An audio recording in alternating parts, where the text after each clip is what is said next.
When a man is forced to choose between his freedom and the only land he has left, and when a woman unwanted by an entire town must marry a stranger to survive, the altar becomes a battleground. Cole Ryder never wanted another wife. Eliza Thornfield never wanted to be a pawn. But in the unforgiving dust of Red Hollow, a banker's threat binds them together in a marriage built on coercion, not love. What begins as mutual resentment will be tested by violence, betrayal, and a fight for survival that neither saw coming. This is their story. If you want to see how far this story can go, hit that like button and comment with the city you're watching from. Let's see where this reaches. The sun beat down on Red Hollow like a punishment, the kind of heat that made men squint and women pull their bonnets lower, not out of modesty, but out of pure survival. Dust hung in the air, fine and relentless, coating everything it touched.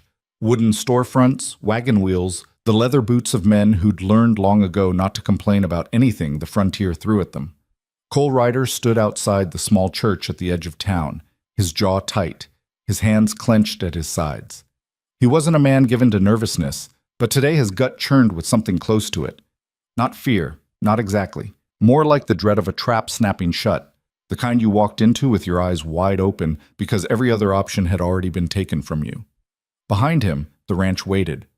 300 acres of hard-earned land, cattle that had survived 2 brutal winters, and a house that still smelled like his late wife's lavender soap, even though she'd been gone nearly 2 years. That ranch was all he had left. All his daughter had left, and today he was going to sign it away to keep it. The door to the church creaked open.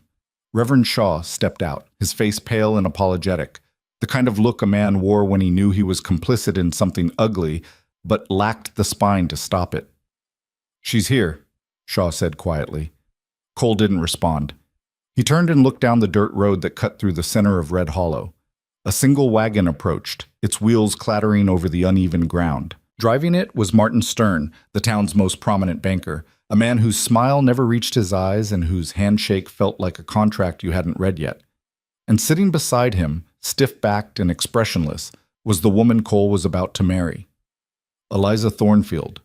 He'd seen her exactly twice before this moment.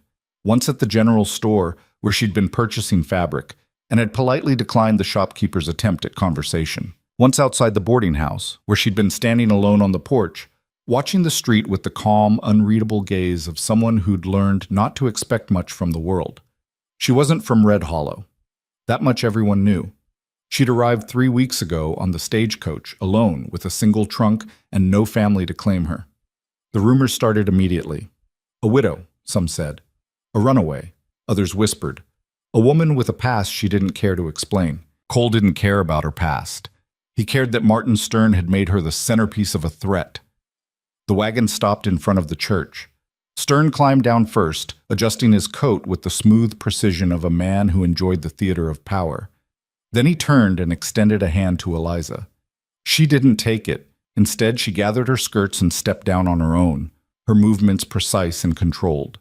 She wore a simple dress, dark green, without lace or ornament. Her hair was pinned back in a tight bun, and her face, though young, maybe 25, Cole guessed, carried the kind of weariness that came from surviving things polite society didn't talk about. Her eyes met his for the first time. They were gray, sharp, unflinching. "Mr. Ryder," Stern said, his voice warm and false. "Right on time. I do appreciate punctuality." Cole ignored him. He kept his gaze on Eliza. She looked back at him without flinching, without softening. There was no shy smile, no demure glance away, just a cold, steady assessment.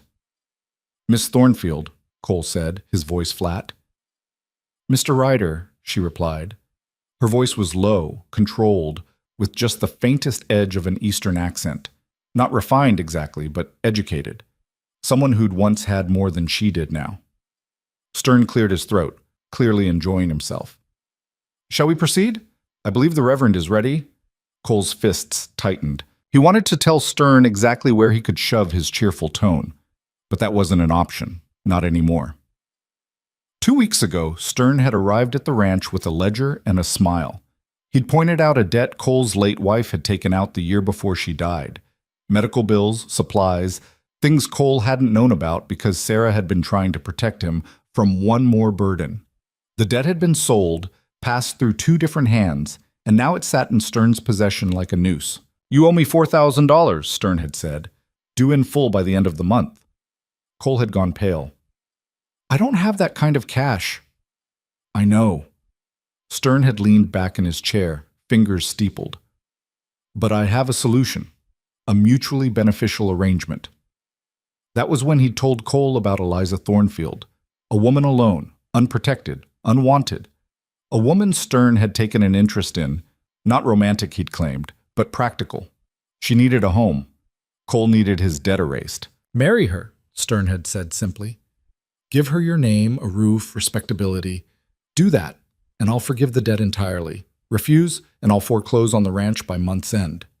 Cole had felt the walls close in. "You can't be serious." "I'm always serious about business, Mr. Ryder." "Why her? Why this?" Stern had smiled. "Let's just say Miss Thornfield and I have an understanding. She's aware of the arrangement. She's agreed to it." "She's agreed to marry a stranger?" "She's agreed to survive, same as you." Now, standing outside the church, Cole felt the weight of that conversation like a stone in his chest. He glanced at Eliza again. Her face betrayed nothing. No fear, no anger, no hope. Just a blank, careful neutrality. "Shall we?" Reverend Shaw said weakly. Cole nodded. Eliza did the same. They walked into the church together, side by side, but not touching. The interior was dim and smelled of old wood and candle wax. There were no guests, no flowers, no music. Just Shaw standing at the front with his Bible open, and Stern sitting in the front pew like a spectator at a hanging. Shaw began the ceremony. His voice was thin, uncertain, stumbling over words he'd said 100 times before. Cole barely heard him. His mind was elsewhere, on his daughter, Grace, who was back at the ranch with the housekeeper, too young to understand why her father was doing this. On Sarah, whose grave sat on the hill overlooking the ranch, marked by a simple wooden cross, on the life he'd built and the life he was about to lose control of. "Do you, Cole Ryder, take this woman to be your lawfully wedded wife?" Cole's throat was dry. He forced the words out. "I do." Shaw turned to Eliza. "And do you, Eliza Thornfield, take this man to be your lawfully wedded husband?" She didn't hesitate. "I do." "Then by the power vested in me, I now pronounce you husband and wife." Shaw didn't say the part about kissing the bride. There was no point. Stern stood, clapping slowly, the sound echoing off the bare walls. "Congratulations," he said, grinning. "A new beginning for both of you." Cole turned to face Eliza. She looked back at him with that same unreadable expression. "We should go," he said quietly. She nodded. They walked out of the church together, and Stern followed, still smiling.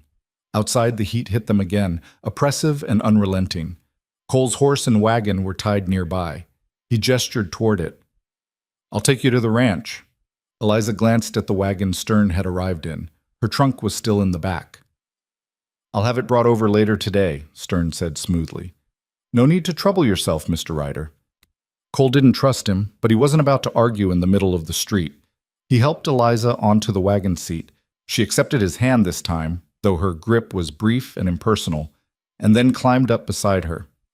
As they pulled away, Stern called out, "Do take care of her, Mr. Ryder. She's more valuable than you know." Cole didn't look back. The ride to the ranch was silent. The wagon creaked and rattled over the dirt road, and the sun blazed overhead, but neither of them spoke. Cole kept his eyes on the horizon. Eliza sat perfectly still, her hands folded in her lap.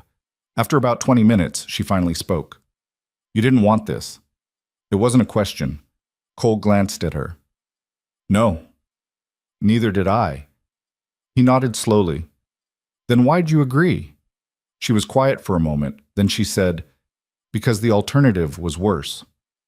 Cole didn't press. He understood that well enough. "What did Stern tell you?" he asked. "That you needed a wife, that I needed protection, that this arrangement benefited both of us. And you believed him." "I didn't have to believe him. I just had to survive him." Cole felt a flicker of something, not quite respect, but close. She wasn't naive. She knew exactly what kind of man Stern was. "He owns you now," Cole said bluntly. "That's what this is. He's using you to control me." Eliza turned to look at him fully for the first time. Her gray eyes were cold and sharp. "He doesn't own me. He bought access. There's a difference. Cole raised an eyebrow. You planning to fight him?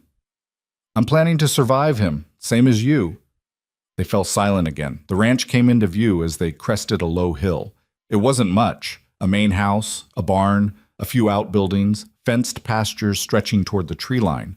But it was solid, built with care, built to last. Cole pulled the wagon to a stop in front of the house. Grace was sitting on the porch steps, a rag doll clutched in her small hands. She was 6 years old, with dark curls like her mother, and eyes that hadn't quite learned to hide her feelings yet. She looked up as they approached. Her gaze moved from Cole to Eliza and back again. Then her face crumpled. You said you wouldn't, Grace whispered. Cole climbed down from the wagon. Gracie, you said you wouldn't bring someone else here. I didn't have a choice. You always have a choice. Her voice cracked, and she ran into the house, the screen door slamming behind her. Cole closed his eyes, exhaling slowly. Eliza climbed down from the wagon on her own. She stood beside him, looking at the house. She hates me already, Eliza said quietly.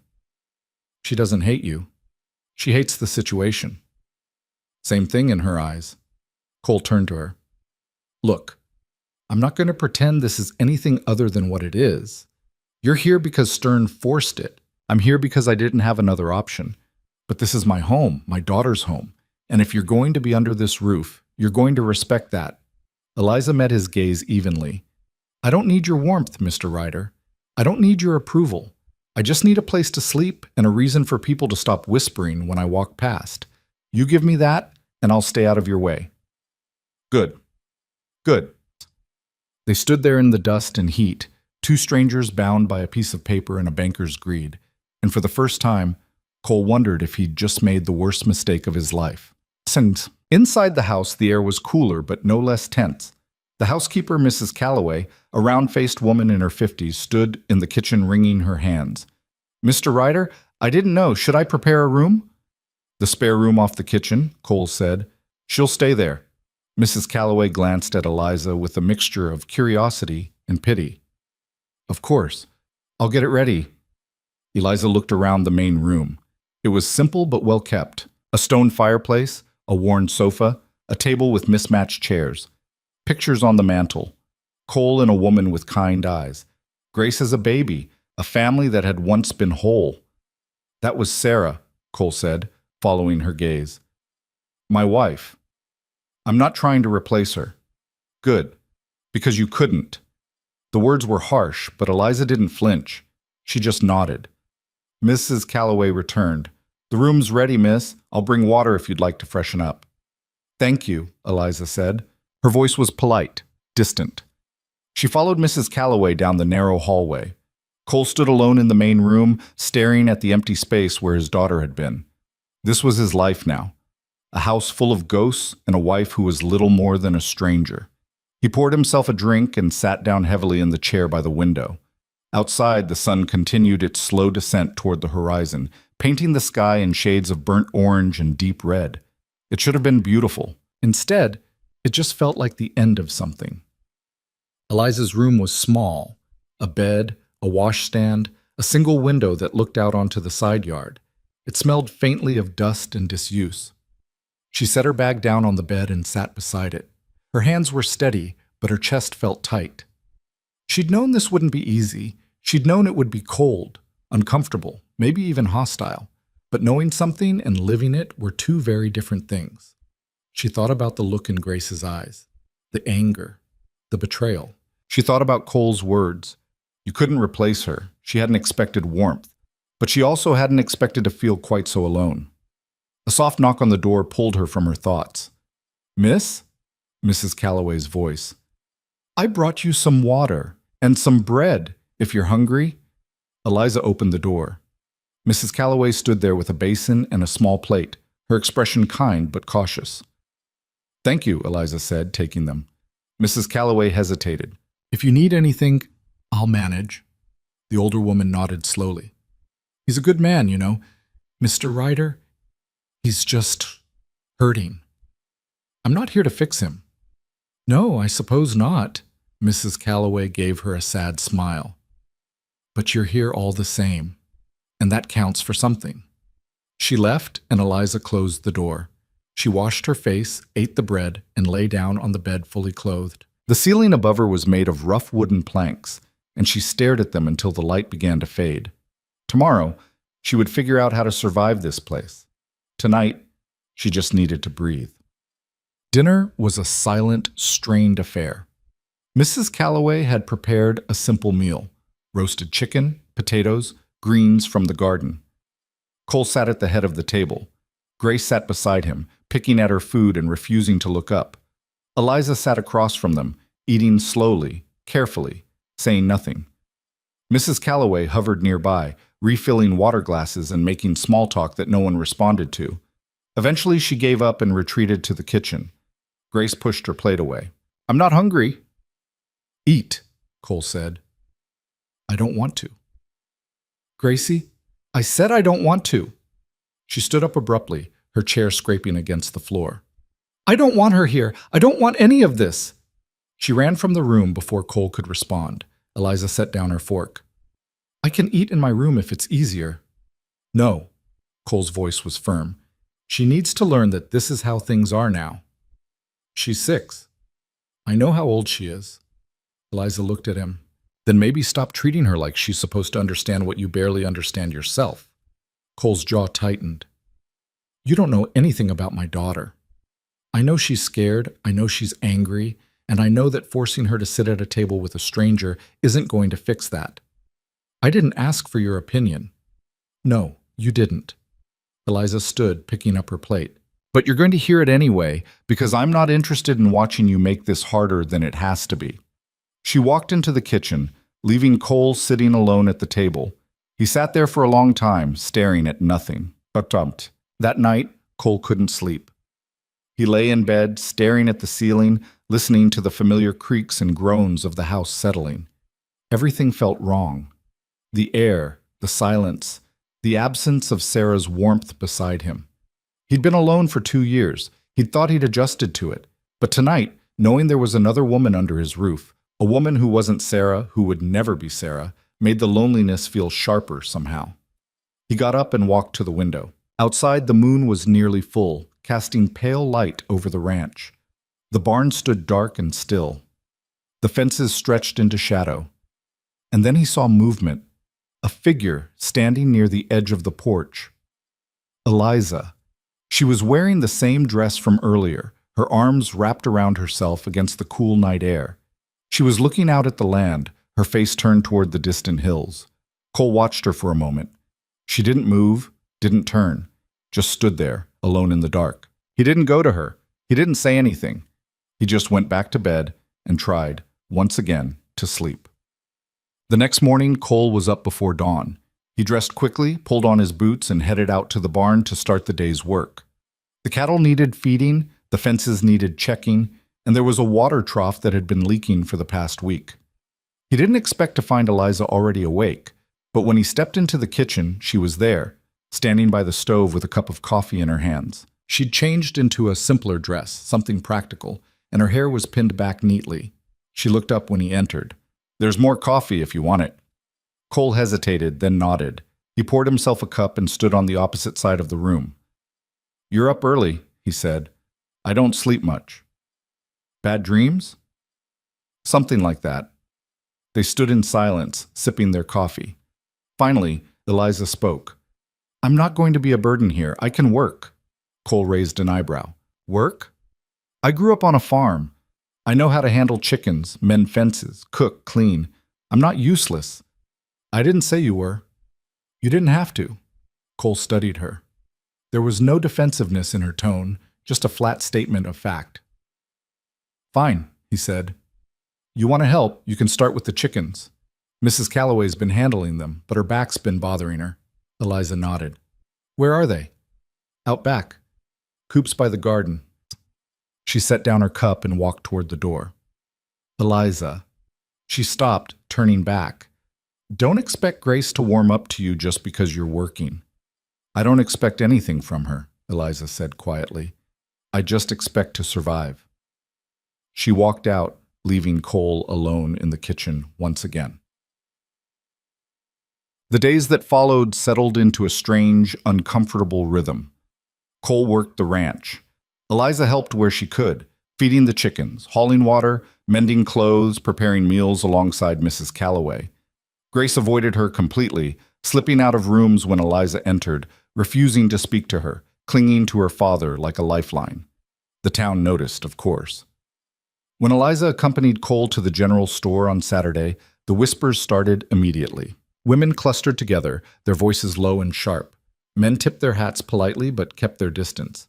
Eliza ignored them all, but Cole saw the way she held herself, shoulders back, chin up, eyes forward, like a soldier walking through enemy territory. At the counter, the shopkeeper, a balding man named Horace, gave Cole a tight smile. "Heard you got married, Ryder. Congratulations." "Thanks." Horace glanced at Eliza. "Ma'am." "Sir," she replied coolly. "You settling in all right?" "Well enough?" Horace's smile didn't reach his eyes. "Good. Good. Well, if you need anything, you just let me know." "I will." They left with their supplies, and as they loaded the wagon, Cole noticed a group of women standing across the street, watching them. One of them, Clara Bennett, the mayor's wife, called out, "Mr. Ryder, a word?" Cole suppressed a sigh and walked over. Eliza stayed by the wagon. "Mrs. Bennett," Cole said politely. Clara smiled, but it was the kind of smile that didn't touch her eyes. "I just wanted to extend my congratulations on your marriage. We were all so surprised to hear about it." "I'm sure you were. It was all very sudden, wasn't it? Life on the frontier doesn't wait for long engagements." Clara's smile tightened. "Of course. Though I have to say we don't know much about your new wife. Where did you say she was from?" "I didn't." "Oh." Clara's eyes flicked toward Eliza.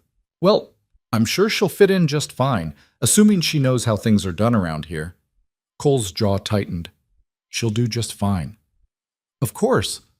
I'm sure she will.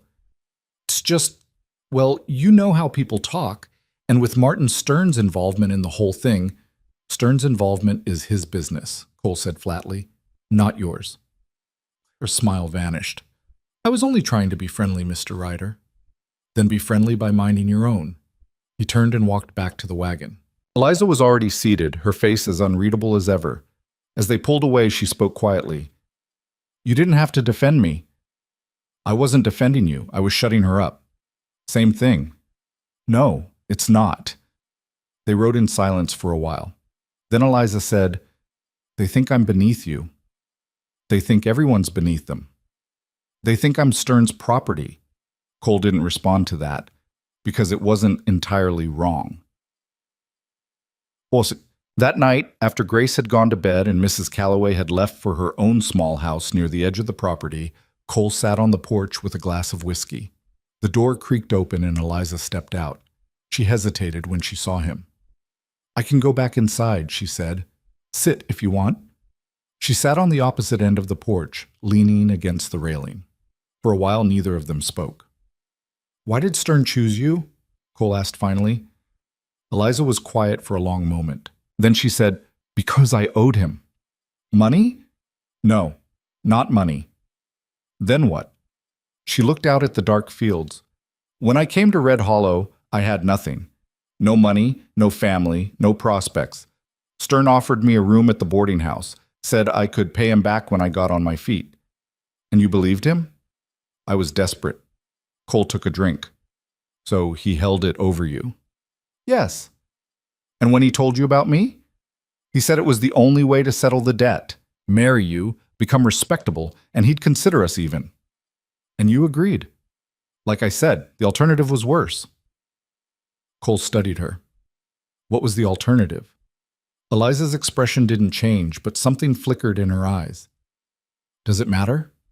"Maybe." "It doesn't." She stood up and walked back inside without another word. Cole sat there alone, the whiskey burning in his throat, and wondered what exactly he'd gotten himself into. The following week brought rain, not the gentle kind that nourished crops, but the hard, driving sort that turned the roads to mud and made every task twice as difficult. Cole spent most of his time in the barn, repairing tack and checking on the cattle that had been moved closer to shelter.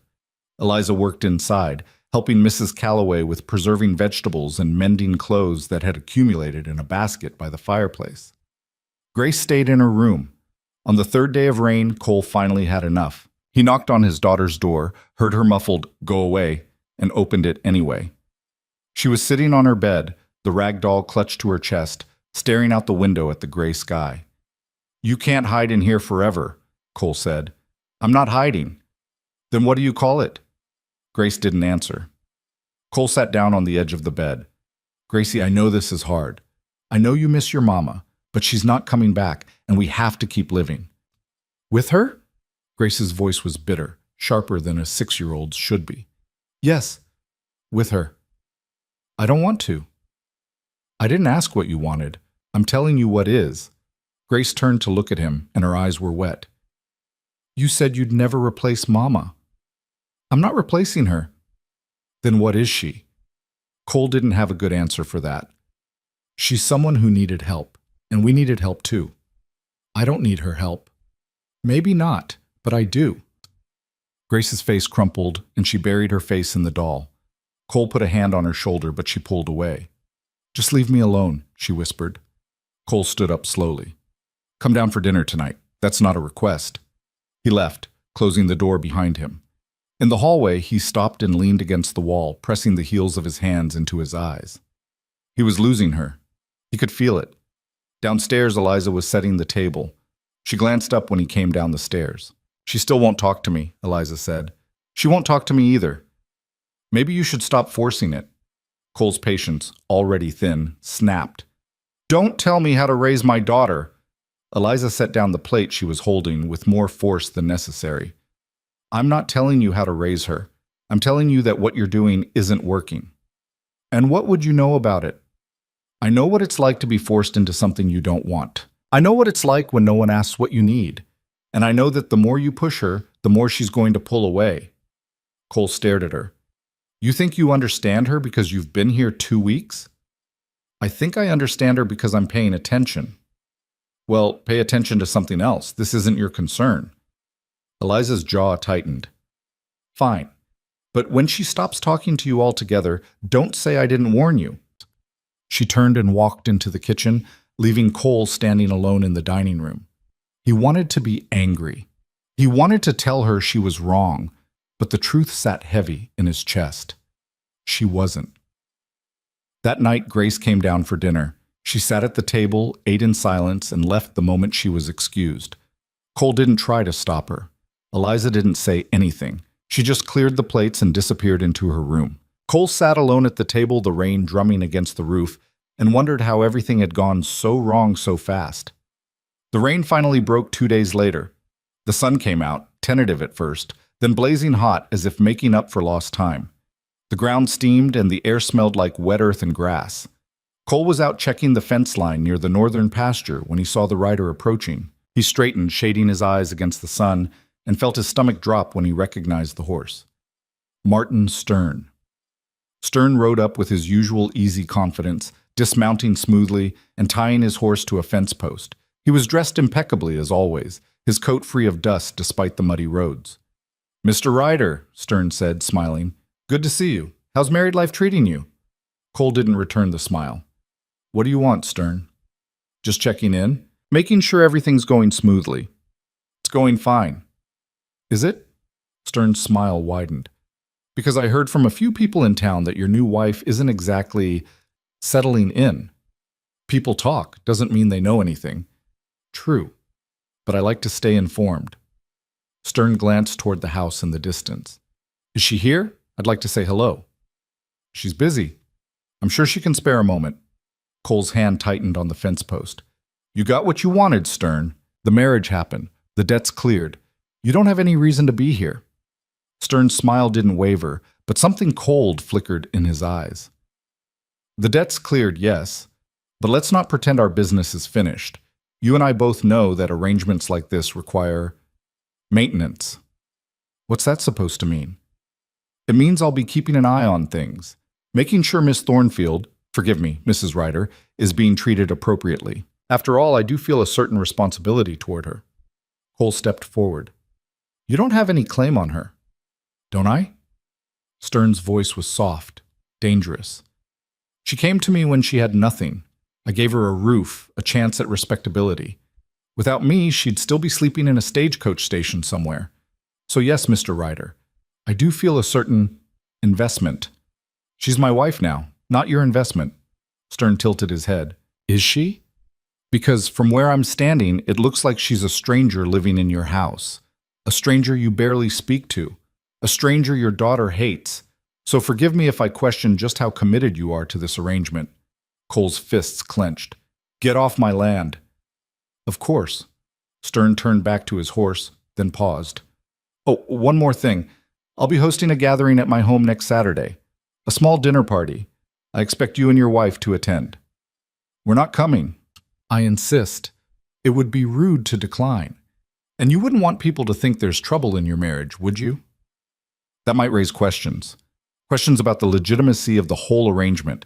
Questions about whether the debt should be reconsidered. Cole's blood went cold. You said the debt was cleared. It is. As long as you hold up your end, and part of that is maintaining appearances. So you'll come to the dinner, you'll smile. You'll show the town that everything is perfectly fine. Understood? Cole didn't answer. Stern mounted his horse and tipped his hat.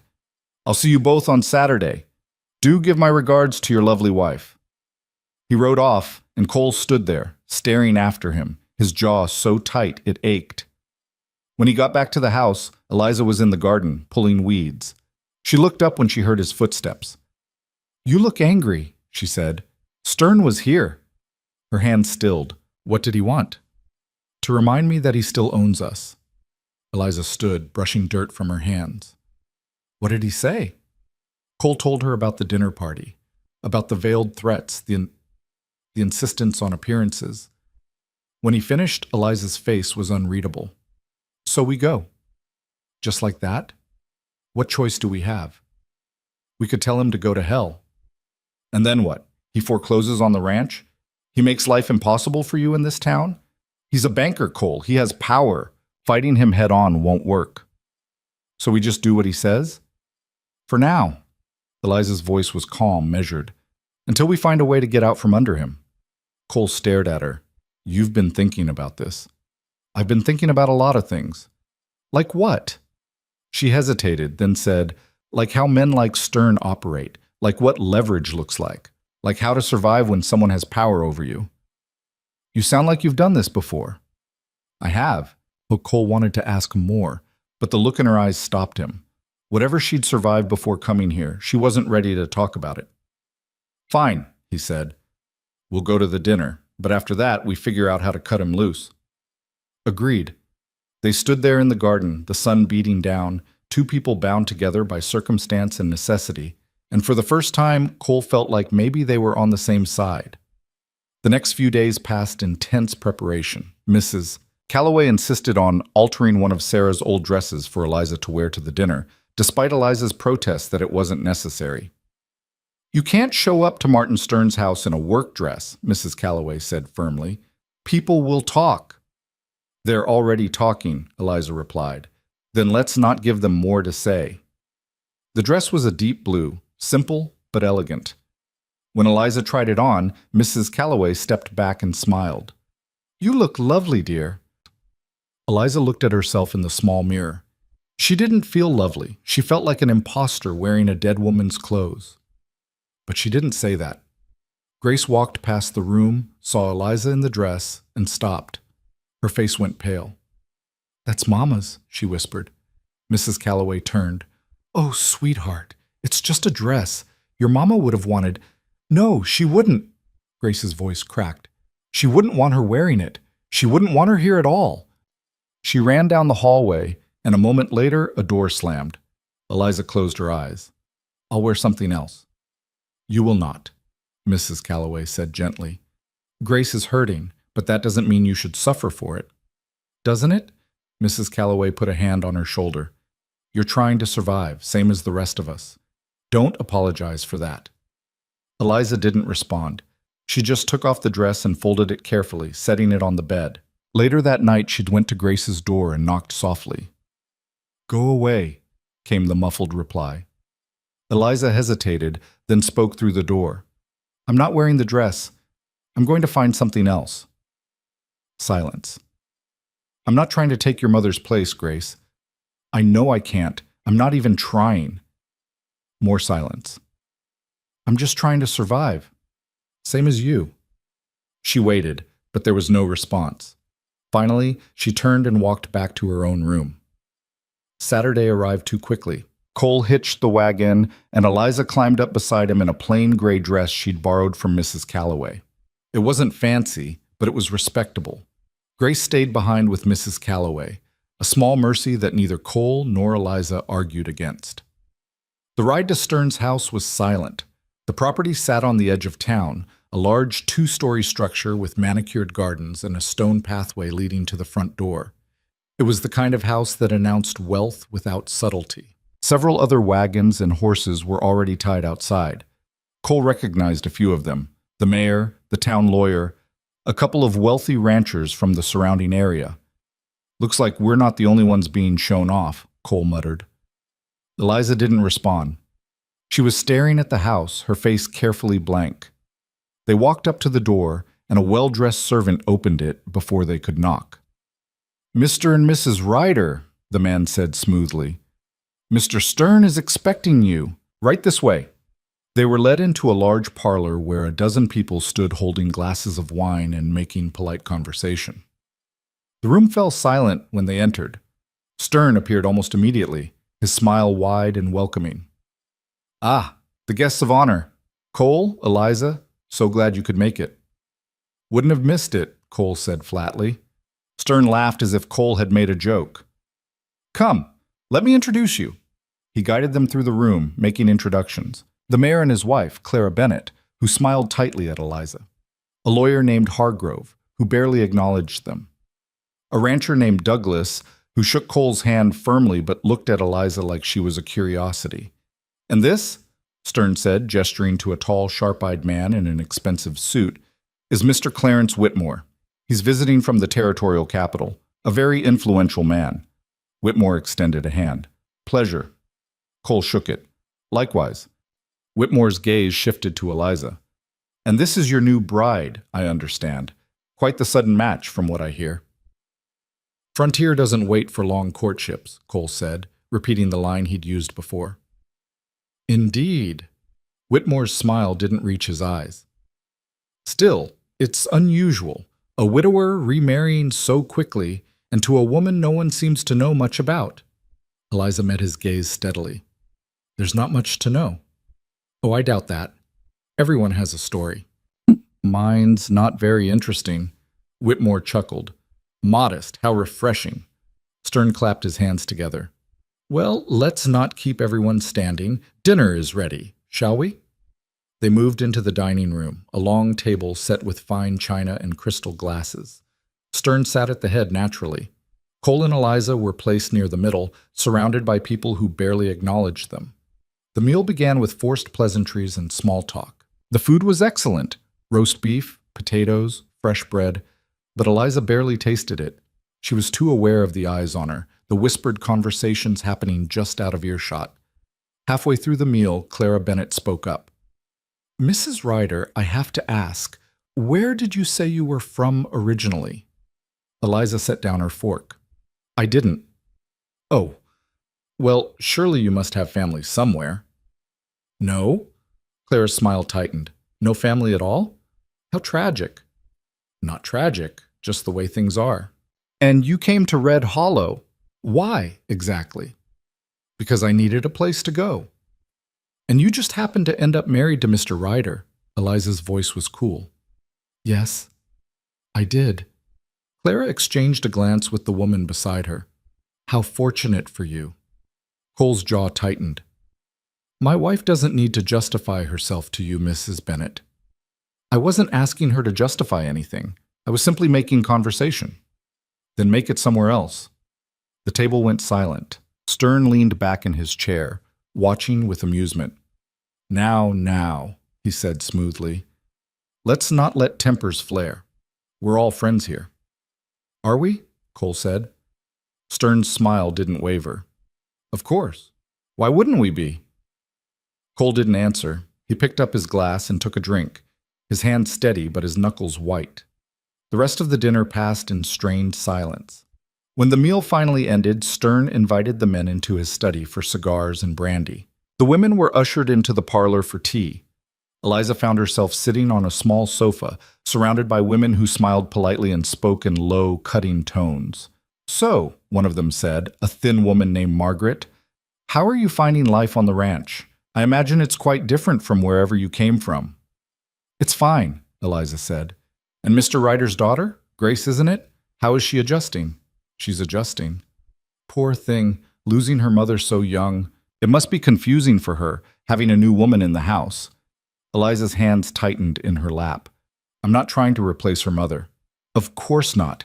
But children can be so sensitive. I hope she's not making things difficult for you." "She's a child.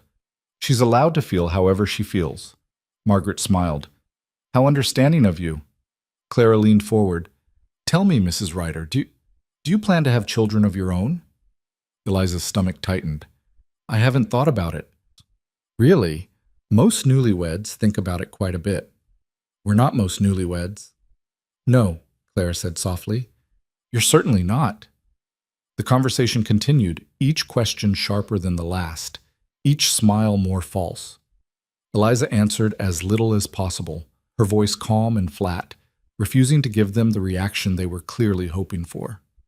Finally, after what felt like hours, Stern appeared in the doorway. "Gentlemen are ready to leave. I hope you ladies had a pleasant evening." Eliza stood immediately. "Thank you for your hospitality, Mr. Stern." "Of course. You're always welcome here." She walked out without looking back. Cole was waiting by the wagon, his face dark. They climbed up in silence and pulled away from the house. They were halfway home before Eliza spoke. "That was a mistake." "Agreed. He wanted to humiliate us, to remind everyone that we're under his control." "He succeeded." Eliza turned to look at him. "Then we need to find a way to take that control back." "How?" "I don't know yet. But there has to be something. Some weakness, some leverage. Men like Stern always have something." Cole glanced at her. "You sound sure of that." "I am." "Why?" Eliza looked away. "Because I've dealt with men like him before." And I survived." Cole didn't press. He just guided the wagon down the dark road, the stars overhead cold and distant. When they got home, Grace was already asleep. Mrs. Calloway had left a lamp burning in the kitchen. The house was quiet. Eliza went straight to her room. Cole stood in the main room for a while, staring at the dying fire. Then he poured himself a drink and sat down, alone in the dark. The following week, Cole noticed something different. Eliza had started spending more time in town. She'd ride in with him on supply runs, then disappear for an hour or two before meeting him back at the wagon. The first time, he asked where she'd been. "Walking," she'd said. The second time, he didn't ask. But on the third trip, his curiosity got the better of him. He finished his business at the general store early and went looking for her. He found her at the land office. She was standing at the counter, speaking in low tones with the clerk, a nervous young man named Peter.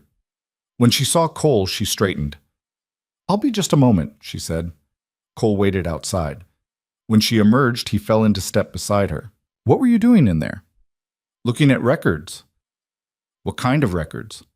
"Property records, loan documents, anything public that might tell me more about Stern's holdings." Cole stopped walking. "Why?" Eliza turned to face him. "Because if we're going to get out from under him, we need to know how he operates, what he owns, who he's in debt to, where his power comes from." "And you think you can find that in public records?" "It's a start." Cole stared at her. "You've done this before." "Yes." "Where?" She hesitated. "Back east. A long time ago." "Against who?" "Someone like Stern. Someone who thought he owned me." "And did you win?" Her smile was thin, bitter. "I survived. That's winning enough." Cole studied her for a long moment. Then he said, "What do you need from me?" "Time, access, and for you to trust that I know what I'm doing." "I don't trust easily." "Neither do I. But we don't have a choice." Cole nodded slowly. "All right, But if this goes sideways, it won't. You can't know that. No, Eliza said, but I can try. They walked back to the wagon in silence, and for the first time since this whole mess started, Cole felt something other than resentment toward the woman he'd been forced to marry. He felt something like hope. Back at the ranch, things remained tense. Grace still refused to speak to Eliza, still avoided her at every turn, but Eliza stopped trying to force it. She just existed in the same space, quiet and steady, and let the child come to her own conclusions in her own time. One afternoon, Cole was fixing a broken wheel on the plow when he heard shouting from the house. He dropped the tools and ran. Inside, he found Grace standing in the kitchen, tears streaming down her face, and Eliza kneeling in front of her. "What happened?" Cole demanded. "She fell," Eliza said calmly. "Cut her hand on a piece of broken glass." Grace was clutching her hand to her chest, blood seeping between her fingers. Eliza stood and moved to the basin, wetting a clean cloth. "Let me see, Grace." "No! Grace, you're bleeding. I need to clean it." "I don't want you to touch me." Eliza's voice remained calm. "I know, but your father's hands are covered in grease and mine aren't. So unless you want an infection, you're going to let me help you." Grace looked at her father, her face desperate. Cole nodded. "Let her help, Gracie." Slowly, reluctantly, Grace extended her hand. Eliza took it gently and cleaned the cut. It wasn't deep, but it was long and still bleeding. "Hold still," Eliza said. She wrapped the hand carefully, her movements quick and efficient. "There. That should hold until it clots." Grace pulled her hand back immediately, cradling it against her chest. "Thank you," Cole said quietly. Eliza didn't respond. She just rinsed the blood from the cloth and hung it to dry. Grace stared at her for a moment, then turned and ran upstairs. Cole looked at Eliza. "You didn't have to do that." "Yes, I did." "She's not going to thank you." "I didn't do it for thanks."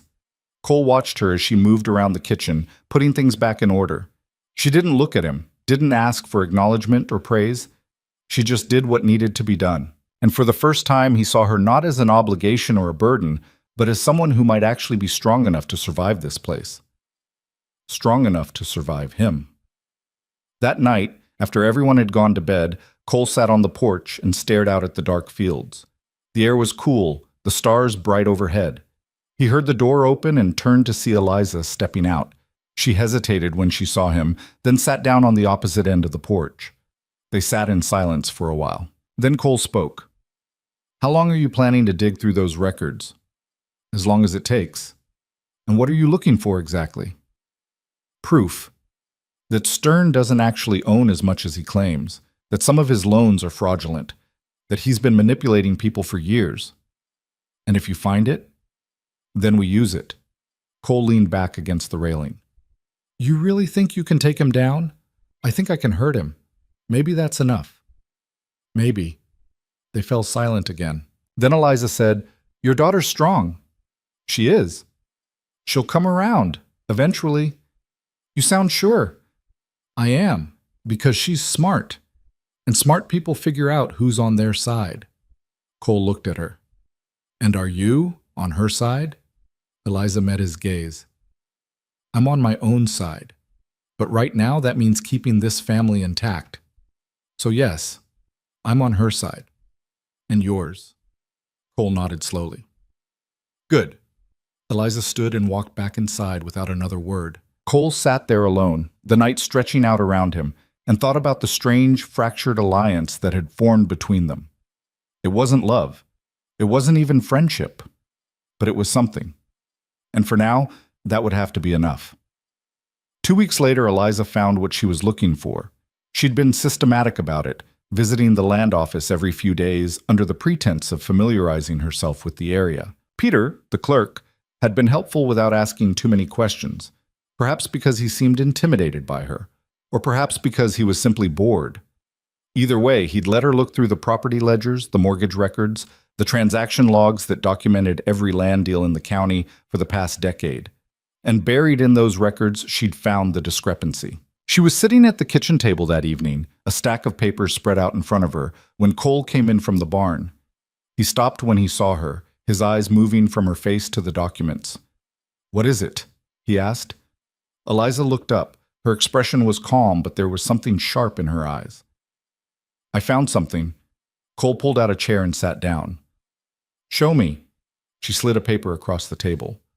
This is the original mortgage on your ranch, the one your wife took out.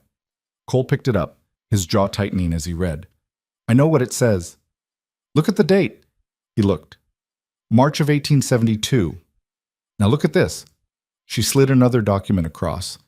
This is the transfer of that debt from the original lender to a man named Howard Gaines, dated 6 months later. Cole frowned. So? So Gaines sold it to Stern a year after that. But here's the problem. She tapped a third document. According to the county records, Gaines never had the legal authority to hold that debt in the first place. He wasn't a licensed lender. He was a clerk in Stern's bank. Cole's eyes narrowed. Meaning what? Meaning Stern created a shell transaction. He used Gaines to buy the debt, then bought it from Gaines himself, making it look like a legitimate third-party sale. But it wasn't. It was Stern controlling the debt the entire time, just moving it around on paper to make it harder to trace. Why would he do that? Because it gave him plausible deniability. If anyone questioned how he got the debt, he could point to Gaines and say he purchased it fair and square. But if you look closely, the whole thing is fraudulent. Gaines didn't have the money to buy the debt. Stern gave him the money. Then Stern bought it back. It's a loop designed to hide the fact that Stern's been manipulating these transactions for years. Cole stared at the documents. Can you prove it? I can prove the pattern. This isn't the only debt he's done this with. I found 3 others, all structured the same way. Small ranchers, widows, people who couldn't fight back.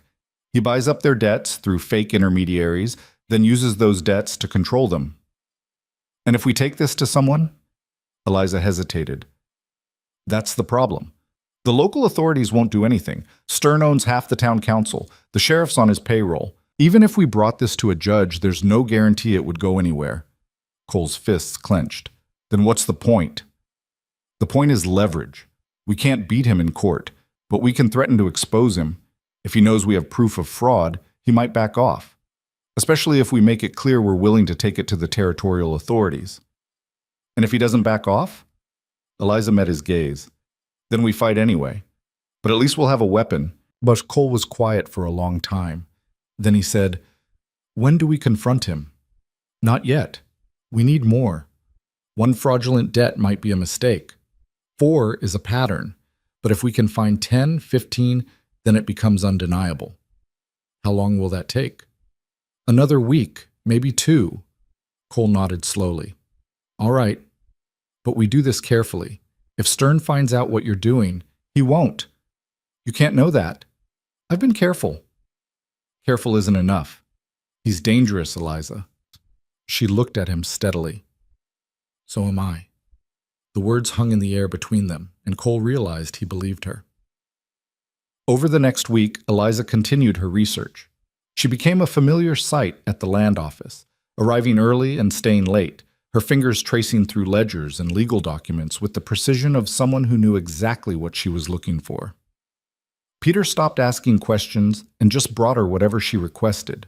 But someone else noticed. Clara Bennett saw Eliza leaving the land office one afternoon and made a point of mentioning it to her husband, who mentioned it to Martin Stern over drinks at the saloon. Stern didn't react visibly. He just smiled, nodded, and filed the information away. That Saturday, he sent a message to the ranch. A simple note, delivered by a boy on horseback, inviting Cole and Eliza to dinner again the following week. Cole read the note and crumpled it in his fist. We're not going, he said. Eliza, who was mending a tear in one of Grace's dresses, looked up. We have to. No, we don't. If we refuse, he'll know something's wrong. He'll start digging, and if he starts digging, he might find out what I've been doing. Cole paced across the room. I'm tired of playing his games. So am I, but we're not ready yet. We need more time. How much more? Another week, maybe less. Cole stopped pacing and looked at her. And then? And then we hit him with everything we have. He nodded slowly, though every instinct told him to refuse the invitation, to tell Stern to stay the hell away from his family. But Eliza was right. They weren't ready. Not yet. The dinner was set for the following Thursday. Cole spent the days leading up to it in a foul mood, snapping at the ranch hands and avoiding conversation. Grace noticed and stayed out of his way, spending most of her time in the garden with Mrs. Calloway. But on Wednesday evening, something shifted. Cole came in from the barn to find Grace sitting at the kitchen table with Eliza. They weren't talking exactly, but they weren't avoiding each other either. Grace was drawing something on a piece of paper, her tongue stuck out in concentration, and Eliza was peeling potatoes nearby. Cole stopped in the doorway, not wanting to interrupt. After a moment, Grace looked up at Eliza. "Do you know how to draw horses?" Eliza glanced at her. "A little." Grace pushed the paper toward her. "Can you show me?" Eliza set down the knife and wiped her hands on her apron. She picked up the pencil and made a few quick strokes on the paper. A horse began to take shape, simple but recognizable. Grace watched, her eyes wide. "That's good? It's just lines. Anyone can do it." "I can't." "You can. You just haven't practiced enough." Grace took the pencil back and tried to copy what Eliza had done. Her lines were shaky, uneven, but she kept at it. Eliza went back to peeling potatoes. Neither of them said anything else. But when Cole walked into the room, Grace didn't run away. That night, after Grace had gone to bed, Cole found Eliza on the porch again. She was becoming a fixture there, he realized, a quiet presence in the dark. He sat down beside her, closer than usual. "She talked to you today," he said. "A little. That's more than she's done in a month." Eliza didn't respond. "Thank you," Cole said. She looked at him, surprised. "For what?" "For not giving up on her, for not pushing, for just being there." Eliza's expression softened slightly. "She's a good kid. She's just scared." "Of you?" "Of losing what's left of her mother, of things changing, of not being in control." Cole nodded slowly. "Sounds familiar." Eliza almost smiled. "Yeah, it does." They sat in silence for a while, the night cool and still around them. Then Cole said, "After we deal with Stern, what are you going to do?" Eliza frowned. "What do you mean?" "I mean, once the debt's settled and you're free of him, are you going to stay?" She looked away. "I don't know." "You could leave, go somewhere else, start over." "I could." "But?" She was quiet for a long time. Then she said, "I'm tired of running. I've been running for a long time, and I'm not sure I have the energy to start over again." "So you'd stay here, in a marriage you were forced into?" "Maybe, if it's not unbearable." Cole huffed a laugh. "That's a low bar." "It's the only one I've got." He looked at her, really looked at her, and saw the exhaustion beneath the calm exterior, the weight she carried, the battles she'd fought before she ever set foot in Red Hollow. "For what it's worth," he said quietly, "it's not unbearable." Eliza met his gaze. "No, it's not." Something passed between them then, unspoken, but real. Not affection, not yet, but a kind of recognition. Two people who'd been broken by life in different ways, trying to figure out if they could build something together from the pieces. The dinner at Stern's house was smaller this time. Just a handful of guests, including Clarence Whitmore, who was apparently still in town on business. Cole and Eliza arrived together, both dressed simply, both wearing expressions of polite neutrality. Stern greeted them at the door with his usual oily charm. "So glad you could make it. Come in, come in." The evening started much like the last one. Polite conversation, thinly veiled insults, pointed questions that Eliza deflected with practiced ease. Cole stayed close to her, a silent presence that discouraged the worst of the gossip.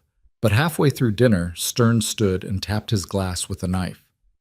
"I'd like to make a toast," he said, smiling at the assembled guests. "To new beginnings, to the strength of this community, and to the bonds that tie us all together, whether we choose them or not." His eyes landed on Cole and Eliza as he said the last part. Cole's jaw tightened, but he raised his glass along with everyone else. Stern sat back down, still smiling. "You know, Mr. Ryder, I've been thinking, your ranch has such potential. With the right investment, the right guidance, it could become one of the most profitable operations in the territory." "It's doing fine as it is," Cole said. "Oh, I'm sure it is. But fine isn't the same as thriving, and I'd hate to see you struggle when there are opportunities available." "What kind of opportunities?" Stern leaned back in his chair. "Well, for instance, I've been considering expanding my own holdings, diversifying into cattle, and I thought perhaps we could come to an arrangement. A partnership of sorts. Cole's eyes narrowed. I'm not interested in a partnership. Are you sure? Because I think you'd find the terms very favorable, and it would certainly ease some of the financial pressures you've been under. I said no. Stern's smile didn't waver, but something cold flickered in his eyes. Of course, just something to think about. The conversation moved on, but Eliza had gone very still. She knew what Stern was doing. He was testing them, probing for weakness, making sure they understood that he still held the power. After dinner, the men retired to the study again. Stern poured brandy and lit a cigar, settling into his chair like a king on a throne. Tell me, Ryder, he said, how is your lovely wife settling in? Fine. I'm glad to hear it. She seems like a resourceful woman, intelligent, the kind of person who knows how to make the most of a situation. Cole didn't respond. Stern took a long drag on his cigar. I've heard she's been spending time at the land office, doing some research apparently. Very diligent of her. Cole's blood went cold, but he kept his face neutral. She likes to stay informed. Of course. Knowledge is power, after all. Stern's smile widened. But sometimes, too much knowledge can be dangerous, especially when it comes to matters that don't concern her. What are you saying? I'm saying that your wife should be careful. Red Hollow can be an unforgiving place for people who ask too many questions. Cole set down his glass, his hand shaking with barely controlled rage. Is that a threat? A threat? No, no. Just friendly advice. Stern stood and walked to the window, looking out at the dark street. You see, Cole, I've built everything I have through careful planning and strategic thinking. I don't react well to people who try to undermine that, and I'd hate for your wife to find herself in a position where she's made things difficult for both of you. Cole stood as well, his fists clenched. Stay away from her. Stern turned, his expression calm. I don't need to go near her, but others might. Accidents happen, you know, especially to people who don't know when to stop digging. If anything happens to her, then what? You'll come after me? You'll try to ruin me? Stern laughed. You have nothing, Ryder. No power, no influence, no leverage. You're a rancher with a failing operation and a wife who's in over her head. So I suggest you take her home, remind her of her place, and stop letting her poke around in things that don't concern her. Cole stepped forward, and for a moment it looked like he might actually throw a punch, but then Whitmore stepped between them, his hand raised. Gentlemen, please, let's not let tempers get the better of us. Cole forced himself to step back. We're leaving. Of course, Stern said smoothly. Safe travels. And do give my regards to your wife. Cole walked out of the study, found Eliza in the parlor, and grabbed her hand. We're going, now! She didn't argue. She just stood and followed him out of the house. They didn't speak until they were on the wagon, the horses moving at a quick trot down the dark road. He knows, Cole said. Eliza nodded. I figured he would eventually. He threatened you. I'm not surprised. Eliza, this is serious. He's not going to just let this go. I know. Cole pulled the wagon to a stop and turned to face her. Then we need to move faster. Whatever you're planning, we need to do it now. Eliza looked at him, her gray eyes sharp in the moonlight. I need 3 more days, that's it. 3 days and I'll have enough to bury him. And if he doesn't give us 3 days? Then we improvise. Cole stared at her, torn between admiration and fear. You're not afraid of him, are you? I'm terrified of him, Eliza said quietly, but I'm more afraid of doing nothing. Cole nodded slowly. All right, 3 days. But you don't go into town alone anymore, and you don't leave the ranch without telling me where you're going. Agreed. They rode the rest of the way in silence, but when they got home, Cole walked her to the door instead of heading straight to the barn. Lock your door tonight, he said. I always do. Lock it anyway. Eliza looked at him for a long moment, then nodded. Be careful, Cole. You too. She went inside, and Cole stood on the porch for a while, staring out at the dark fields. Somewhere out there, Stern was planning his next move, and Cole had no doubt it would be vicious. The next morning, Cole woke to the sound of shouting. He bolted out of bed and ran outside to find one of his ranch hands, a young man named Tom, standing by the barn with a grim expression. What is it? Cole demanded. Tom pointed to the fence line. Someone cut the wire last night. About 20 head of cattle got out. We've been rounding them up since dawn, but we're still missing 5. Cole swore under his breath. How bad's the damage? Bad enough. It's going to take most of the day to fix. Cole looked toward the house and saw Eliza standing on the porch, watching. She met his gaze, and he knew they were both thinking the same thing. This was Stern's warning, and it was only the beginning. That afternoon, while Cole and the hands worked to repair the fence, Eliza rode into town. She'd promised not to go alone, but Mrs. Calloway had agreed to accompany her under the pretense of shopping for supplies. At the land office, Peter looked nervous when she walked in. "Mrs. Ryder," he said quietly, "I'm not sure you should be here." "Why not?" "Mr. Stern came by yesterday. He was asking questions about you, about what you've been looking at." Eliza's stomach tightened. "What did you tell him?" "Nothing, I swear." "But he knows, ma'am. He knows you've been digging." "Then I need to work faster." She moved toward the records room, but Peter stepped in front of her. "Please. I could lose my job, or worse." Eliza looked at him, saw the genuine fear in his eyes, and softened slightly. "I understand, but I need one more thing, just one, and then I'm done." Peter hesitated, then nodded. "What do you need?" "The original loan agreements for the debts Stearns collected over the past 5 years. All of them." That's a lot of documents." "I know, but I need them." Peter looked around nervously, then disappeared into the back room. He returned 10 minutes later with a stack of papers. "This is everything I could find, but please, take them and go. And don't come back." Eliza took the documents and squeezed his hand. "Thank you, Peter. You're braver than you think." She left quickly, tucking the papers into her bag and meeting Mrs. Calloway at the general store. They loaded the wagon and headed back to the ranch, and Eliza spent the entire ride reviewing the documents. By the time they arrived home, she had what she needed. That night, she spread everything out on the kitchen table and called Cole in. He stood beside her, looking at the mountain of paperwork. "This is it," she said. 15 fraudulent transactions, all structured the same way, all designed to give Stern control over people who couldn't fight back.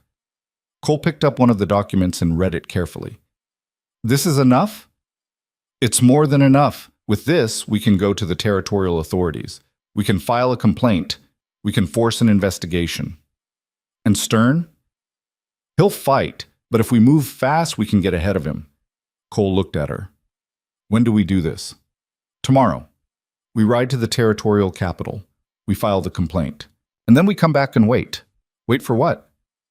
"For Stern to realize he's lost." Cole nodded slowly. "All right.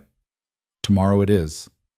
But that night, as Eliza lay in her bed staring at the ceiling, she couldn't shake the feeling that something was about to go very wrong.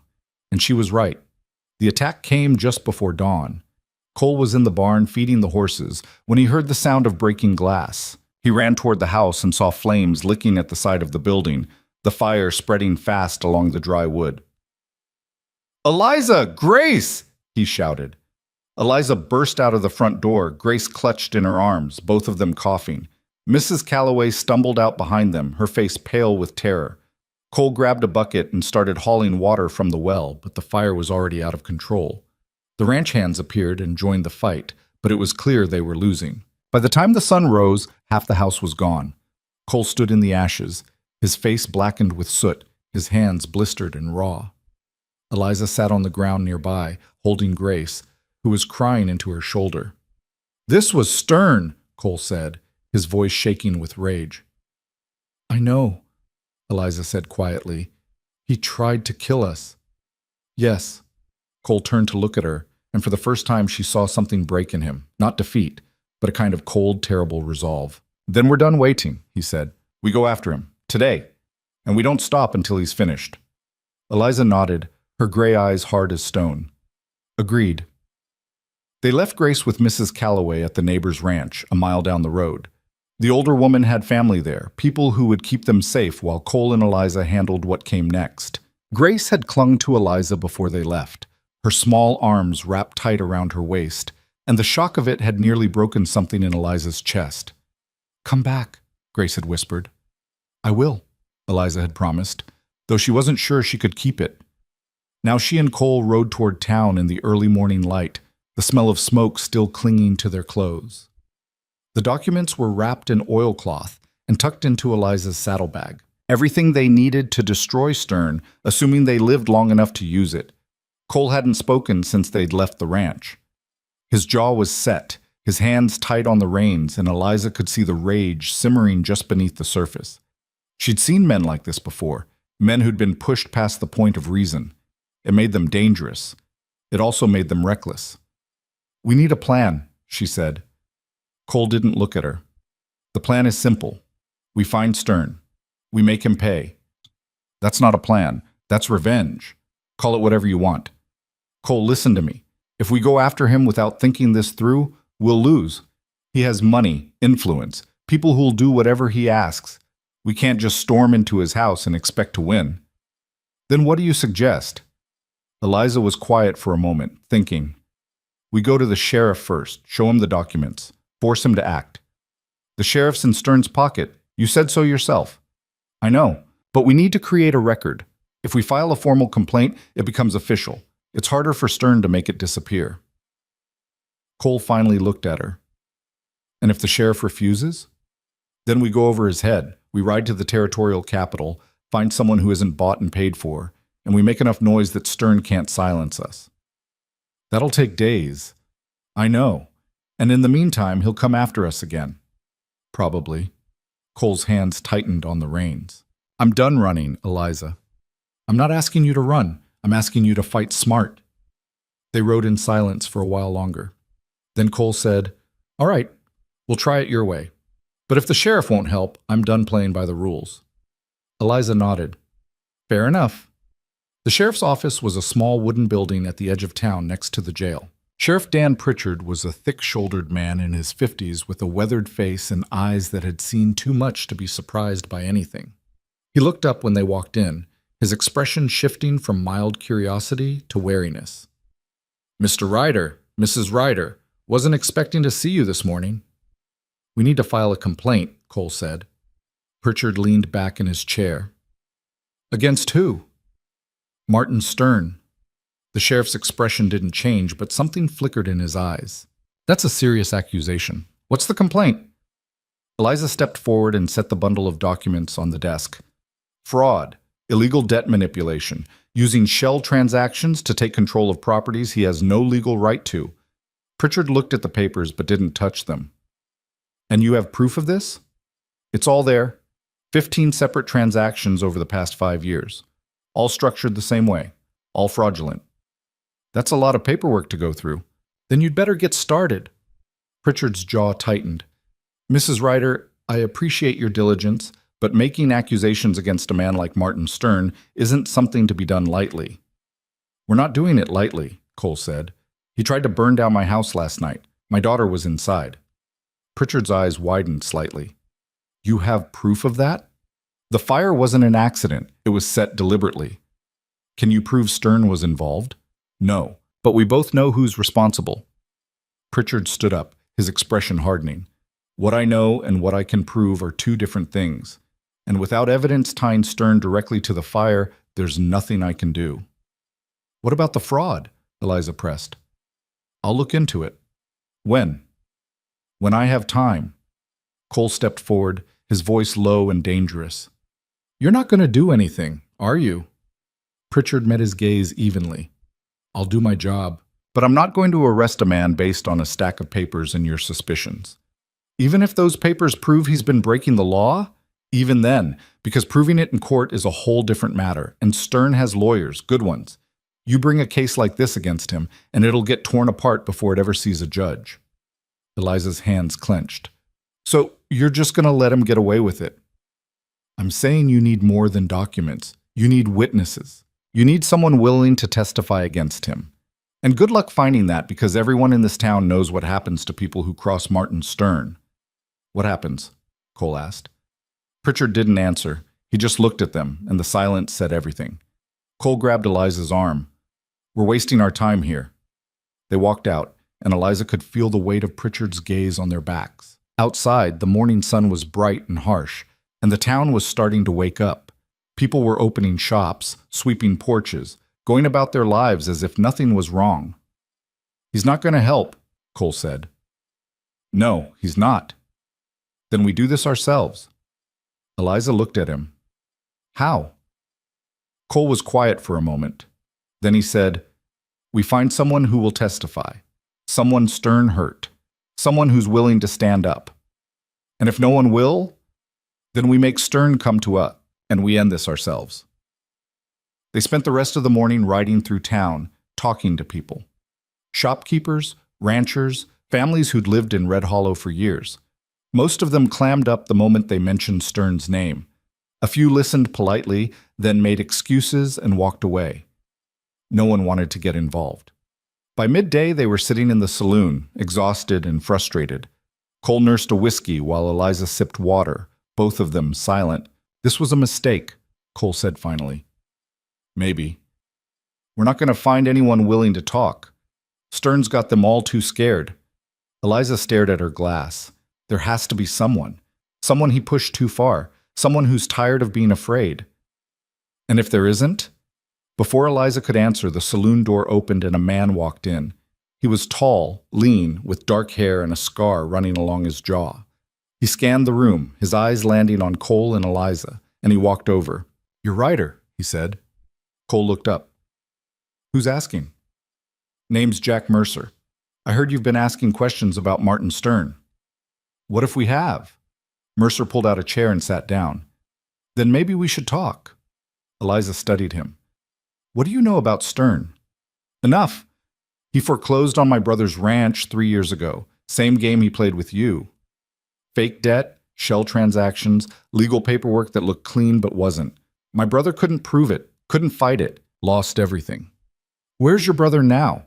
Cole asked. Mercer's expression darkened. Dead. Took his own life 6 months after he lost the ranch. The table went silent.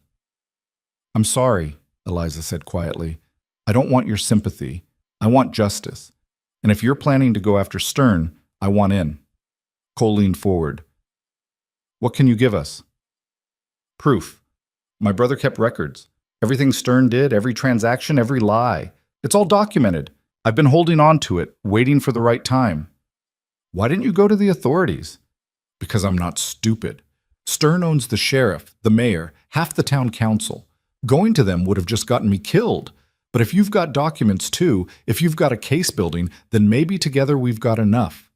Eliza exchanged a glance with Cole. Where are these records? Safe, hidden, but I can get them. How long? Give me 2 days. Cole shook his head. We don't have 2 days. Then you're going to have to make time. Because without my brother's records, you've got a pattern. With them, you've got proof of intent. You've got everything you need to bury him. Eliza thought for a moment, then nodded. 2 days. But we stay together. No one works alone. Mercer extended his hand. Deal. They shook on it, and for the first time since the fire, Eliza felt something like hope. But that night, everything changed. They were staying at the boarding house, a small, run-down place on the edge of town. Cole had rented 2 rooms, one for him and one for Eliza, though neither of them slept much. Eliza lay on the narrow bed, staring at the ceiling, going over everything in her mind.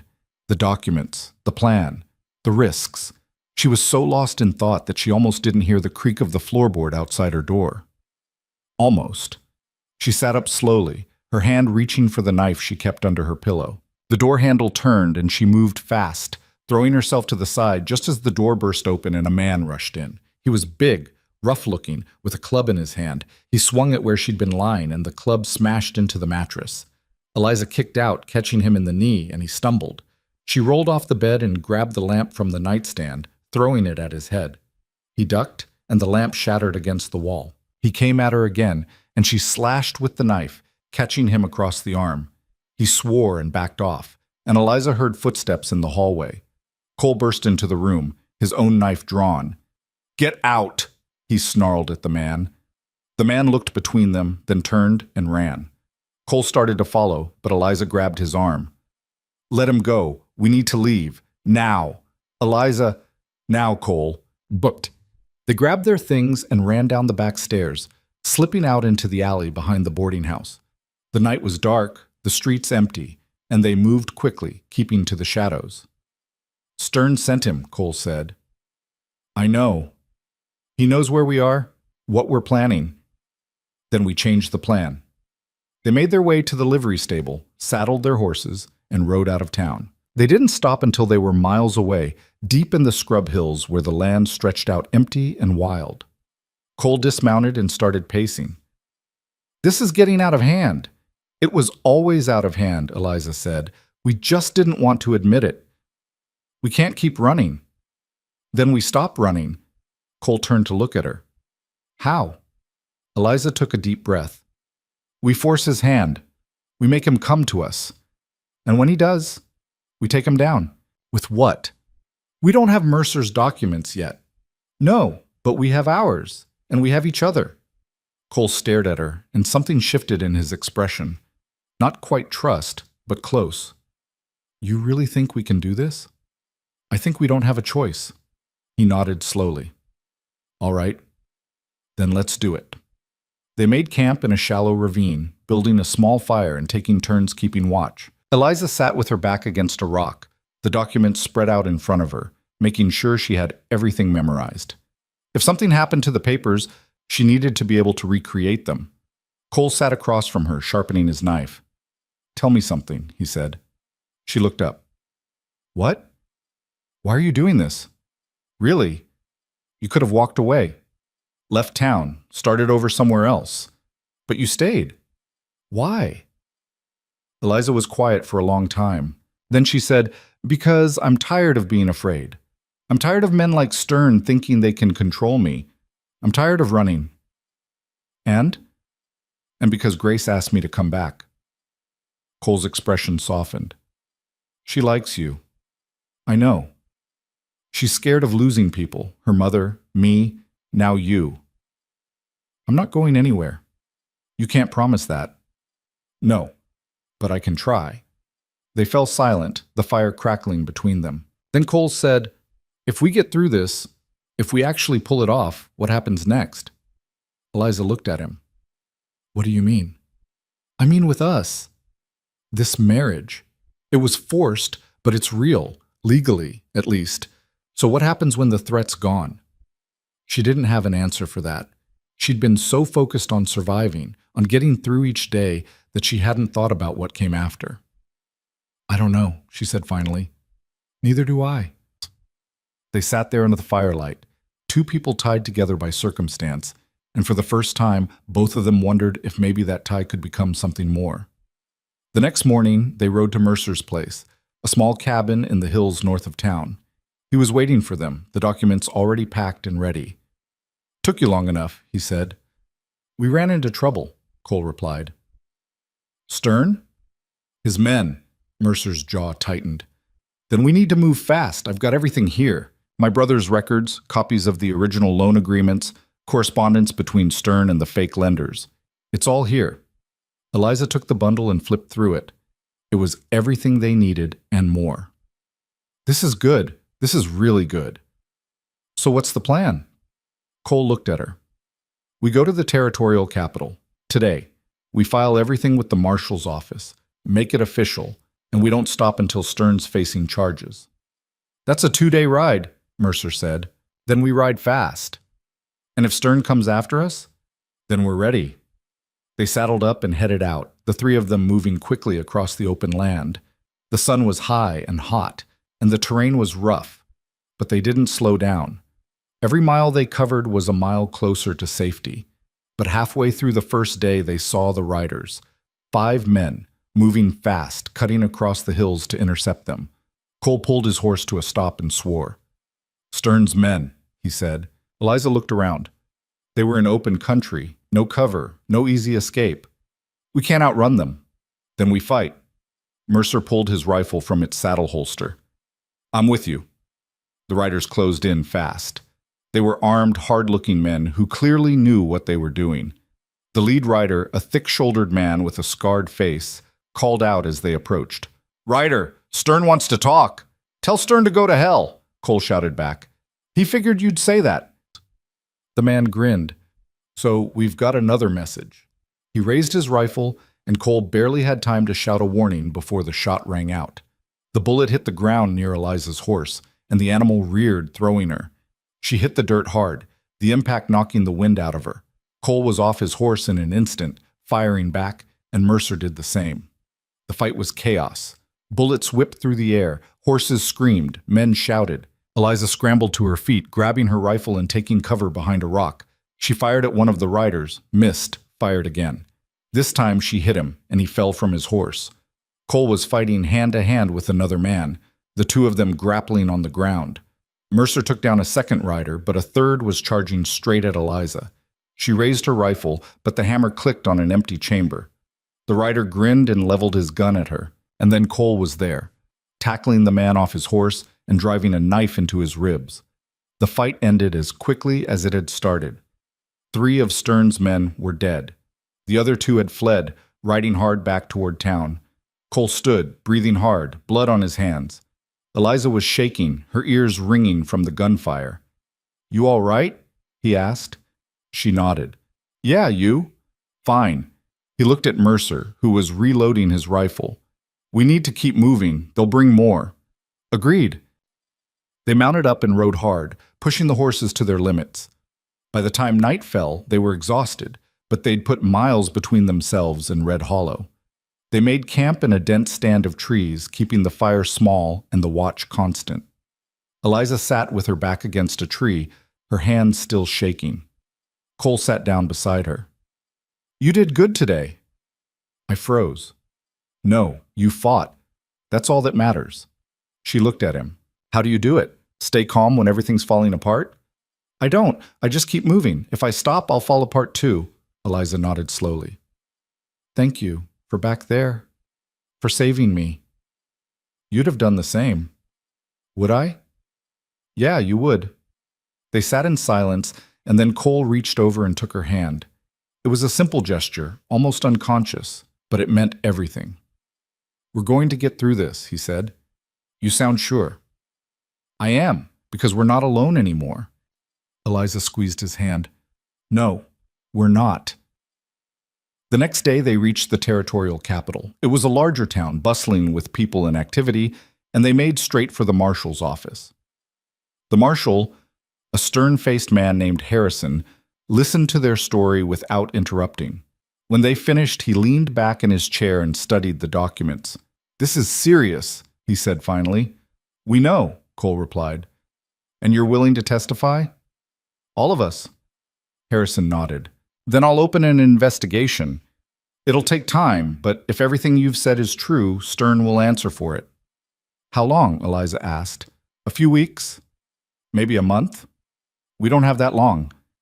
"Then I suggest you stay somewhere safe until we can bring him in." Cole shook his head. "We're going back." "That's a mistake." "It's our home. We're not abandoning it." Harrison sighed. "Then be careful. Men like Stern don't go down easy." They left the marshal's office and stood on the street, the weight of what came next settling over them. "We did it," Eliza said quietly. "Yeah, we did." "So now what?" Cole looked at her. "Now we go home. And we wait." They rode back to Red Hollow, and when they arrived, the town felt different, quieter, more tense. Word had spread about the investigation, and people were watching, waiting to see what would happen next. Cole and Eliza went straight to the ranch. The house was still half burned, but the barn and outbuildings were intact. Mrs. Calloway and Grace were back, and when Grace saw them, she ran straight into Eliza's arms. "You came back," she whispered. "I told you I would." Cole watched them, something warm and unfamiliar stirring in his chest. That night they sat on the porch together, the 3 of them. Grace was between them, her head resting on Eliza's shoulder. The stars were out, bright and endless, and for the first time in a long time, the future didn't feel quite so dark. "What happens now?" Grace asked. "We rebuild," Cole said. "All of us?" He looked at Eliza. She looked back. "Yeah," he said. "All of us." And in that moment, something shifted. The forced marriage, the arrangement born of desperation, started to feel like something else, something real, something worth fighting for. The first week after they returned was deceptively quiet. Too quiet. Cole worked on clearing the debris from the burned section of the house, and Eliza helped where she could, hauling charred wood and salvaging what little remained intact. Grace stayed close, never wandering far, as if afraid that if she let them out of her sight, they might disappear. Mrs. Calloway moved back into her small house on the property and spent her days cooking meals that no one had much appetite for. The ranch hands went about their work with nervous glances toward the road, waiting for the other shoe to drop, because everyone knew Stern wouldn't just accept what had happened. Men like him never did. On the 8th day, a rider came, not one of Stern's men, but a clerk from the land office, Peter. He looked pale and frightened as he dismounted, clutching an envelope. "Mr. Ryder," he said, his voice shaking, "I was told to deliver this to you." Cole took the envelope and tore it open. Inside was a single sheet of paper with neat, precise handwriting. It read, "You've made your move. Now I'll make mine. This isn't over." There was no signature, but none was needed. Cole crumpled the paper in his fist. "Tell Stern if he wants to talk, he can come here himself." Peter shook his head frantically. "I'm just the messenger, sir. I don't want any part of this." "Then why'd you take the job?" "Because he said he'd fire me if I didn't." Eliza stepped forward. "Peter, listen to me. When the marshal comes, you're going to need to testify. About the records, about what Stern made you do. Will you do that?" Peter looked between them, his face anguished. "I don't know. I have a family. If I testify against him—" "If you don't," Eliza said quietly, "he'll keep doing this to other people, other families. Is that what you want?" Peter's shoulders sagged. "No, but I'm scared." "We all are," Cole said, "but we're still fighting. You can too." Peter nodded slowly, though he didn't look convinced. He mounted his horse and rode away, leaving Cole and Eliza standing in the yard with the threat hanging between them. "He's going to come after us," Eliza said. "Let him. This time we'll be ready." But being ready and surviving were two different things. That night, Cole barely slept. He kept his rifle by the bed and his boots on, listening to every creak of the house, every rustle of wind outside. Around midnight, he gave up trying to rest and went downstairs. He found Eliza already in the kitchen, sitting at the table with a cup of coffee. "Couldn't sleep either?" he asked. "No?" He poured himself a cup and sat down across from her. "You ever think about what happens if we lose?" "All the time." "And?" She looked at him, her gray eyes steady. "Then at least we went down fighting. That's more than most people get." Cole studied her face, the exhaustion etched into her features, the determination that hadn't wavered despite everything. "You're tougher than I gave you credit for." "So are you." He almost smiled. "I thought you were just some scared woman Stern was using to control me. Turns out you're the most dangerous person in this whole situation." "Dangerous how?" "Because you don't quit. No matter what he throws at you, you keep going." Eliza's expression softened slightly. "I learned a long time ago that quitting just means someone else gets to decide your life. I'm done letting that happen." "Who was he?" Cole asked. "The man you fought before? The one who made you this way?" Eliza was quiet for a long time. Then she said, "My father." Cole's hand stilled on his cup. "Your father?" "He owned a business back east, textile mill. When my mother died, he remarried, a woman half his age who had 3 sons from a previous marriage. Within a year, he changed his will, left everything to her and her sons, cut me out entirely." "So you fought him?" "I tried. I went through his business records, found discrepancies, proof that he was embezzling from his own company to hide assets. I was going to take it to the authorities, force him to honor the original will." "What happened?" "He found out. Before I could file anything, he had me declared mentally unstable, said I was suffering from grief-induced delusions, had me committed to an asylum." Cole's blood ran cold. "For how long?" 6 months.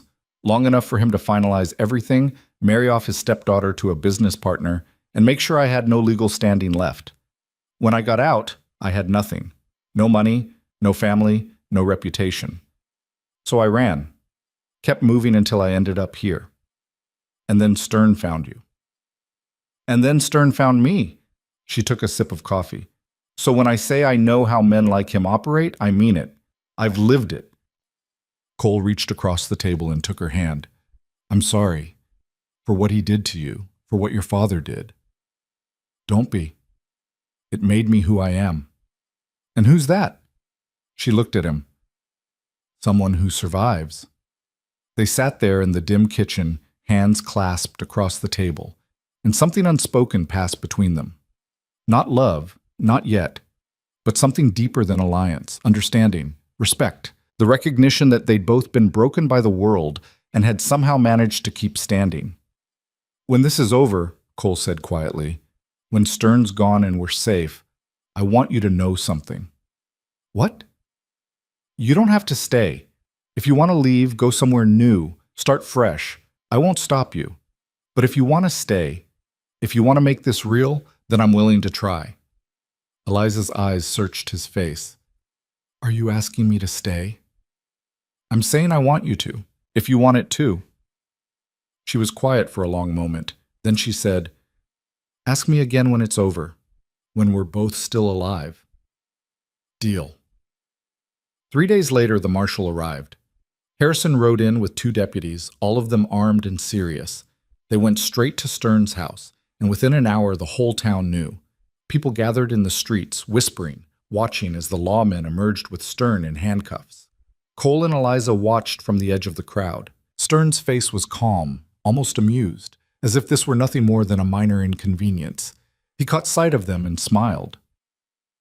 This isn't over, Ryder, he called out. I'll be out by tomorrow, and when I am, you'll regret this. We'll see about that, Cole said. Harrison walked over to them. We're taking him to the territorial jail. He'll be held until the trial. But I need you both to come in tomorrow and give formal statements. We'll be there, Eliza said. Good. And stay alert. Stern's got people loyal to him. They might try something. Cole nodded. We're ready. But they weren't ready for what came next. That night, just after midnight, the barn caught fire. Cole woke to the smell of smoke and the sound of horses screaming. He bolted out of bed, shouting for Eliza, and they ran outside together. The barn was fully engulfed, flames shooting into the night sky. The horses were trapped inside, and Cole didn't hesitate. He grabbed a wet blanket and ran toward the doors. Cole, no! Eliza screamed, but he was already inside. The heat was unbearable, the smoke choking, but he pushed through, feeling his way to the stalls. He threw open the first one and slapped the horse hard, sending it bolting toward the exit. Then the second, the third. On the fourth stall, a beam collapsed in front of him, blocking the way. He could hear the horse on the other side, panicking, but he couldn't reach it. The smoke was too thick, the heat too intense. And then Eliza was there, pulling him back. We have to go. Now. There's still one. Cole, we have to go. She dragged him toward the door, and they stumbled out into the cool night air, coughing and gasping. Behind them, the barn collapsed with a roar, sending sparks shooting into the sky. They stood there, covered in soot and ash, and watched everything burn. Mrs. Calloway came running with Grace, both of them in nightgowns. Grace ran to Cole, wrapping her arms around him, and he held her tight. It's all right, Gracie. We're okay. But they weren't okay. The barn was gone. One of the horses was dead, and the message was clear. Stern might be in jail, but he still had reach. By morning, the fire was out, but the damage was done. Cole stood in the ruins, his face set in hard lines. Eliza stood beside him, her arms crossed, her jaw tight. This was a warning, she said. I know. He's telling us that even behind bars he can still hurt us. Then we need to make sure he stays there. They rode into town that afternoon to give their statements. The marshal's office was crowded with people, all of them there to report grievances against Stern. Peter was there, pale but determined. Jack Mercer was there too, along with 3 other ranchers who'd lost land to Stern's schemes. Harrison looked overwhelmed, but focused. This is bigger than I thought. We've got enough testimonies here to put him away for years. When's the trial? Cole asked. 3 weeks. Territorial judge is coming through, but Stern's lawyers are already filing motions to dismiss. They're claiming the evidence is circumstantial, that the transactions were legal, that we're persecuting him. Can they win? Harrison's expression was grim. They might, unless we can prove intent, and that's hard to do. What do you need? Eliza asked. Someone on the inside. Someone who worked with Stern who knows how he operated. Someone willing to turn on him. They all looked at each other. No one spoke. Then Peter cleared his throat. I know someone. Howard Gaines, the man Stern used for the shell transactions. He's been working at the bank for years. If anyone knows how Stern operated, it's him. Will he talk? I don't know, but I can ask. Harrison nodded. Do it, and do it fast. Peter left, and the rest of them sat in tense silence, waiting. 2 days later, Peter returned with news. Gaines had agreed to testify. He was scared, terrified even, but he'd agreed. He had records, correspondence, proof of Stern's instructions, everything they needed. The trial was set. Stern's lawyers fought hard, filing motion after motion, but Harrison pushed back. The judge, a stern older man named Whitaker, wasn't swayed by theatrics. He wanted facts, and the prosecution had them. The trial took place in the largest building in the territorial capital, a courthouse with high ceilings and wooden benches that creaked under the weight of spectators. The entire town of Red Hollow seemed to be there, along with people from surrounding areas who'd heard about the case. Cole and Eliza sat in the front row, their hands clasped together. Grace was with Mrs. Calloway in the back, too young to fully understand, but old enough to know this mattered. Stern sat at the defense table, flanked by 2 expensive lawyers. He looked calm, confident, as if the outcome were already decided in his favor. But as the trial progressed, that confidence began to crack. The prosecution called witness after witness. Peter testified about the records he'd been forced to falsify. Mercer testified about his brother's suicide. The other ranchers testified about losing their land. And then, on the 3rd day, Howard Gaines took the stand. He was a small, nervous man, but his testimony was damning. He laid out the entire scheme in meticulous detail. How Stern had created shell companies, funneled money through fake transactions, manipulated legal documents to make everything look legitimate. How he'd used Gaines as a frontman, promising him protection and money in exchange for his cooperation. And did Mr. Stern ever express concern about the legality of these actions? The prosecutor asked. Gaines nodded. Yes. He said as long as the paperwork looked clean, no one would question it. He said people were too scared to fight back. And were they? Most of them, yes. Until now. Until now. Stern's lawyers tried to discredit Gaines, but the documents spoke for themselves. Page after page of fraudulent transactions, all signed, all dated, all traceable back to Stern. On the final day of the trial, the prosecutor made his closing argument. He spoke about power, corruption, the abuse of trust. He spoke about the families who'd lost everything, the lives that had been destroyed. This man, he said, pointing at Stern, believed himself untouchable. He believed that money and influence placed him above the law.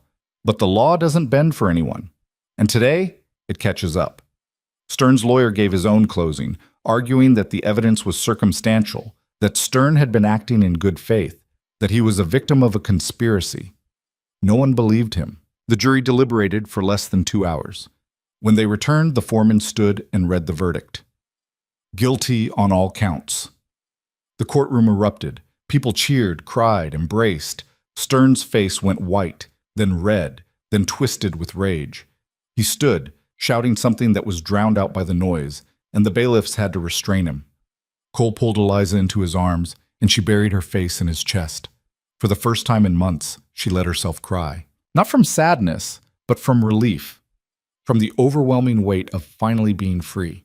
The judge sentenced Stern to 15 years in prison. His assets were seized, his properties auctioned off to pay restitution to his victims. The bank was placed under new management, and the town council was restructured. Red Hollow began to heal, but the real healing happened at the ranch. Over the following months, Cole and Eliza rebuilt the house. Not the way it had been, but better, stronger. They added a new wing, a bigger kitchen, windows that let in more light. The barn was reconstructed and new horses were brought in. Grace started helping with the work, no longer the frightened child who'd hidden in her room. She talked more, laughed more, and when Eliza taught her how to braid her hair one morning, she actually smiled. "You're good at this," Grace said. "I had a lot of practice," Eliza replied, "when I was younger." "Did your mom teach you?" "She did." Grace was quiet for a moment, then she said, "I'm glad you stayed." Eliza's hand stilled. You are? Yeah. I was mean to you. I'm sorry. You weren't mean. You were scared. I'm not scared anymore. Eliza finished the braid and turned Grace around to face her. Good, because you don't have to be. We're safe now. All of us. Grace threw her arms around Eliza's waist, and Eliza held her tight, feeling something in her chest crack open. Not break, but open. Letting something new in. That evening, Cole found her on the porch.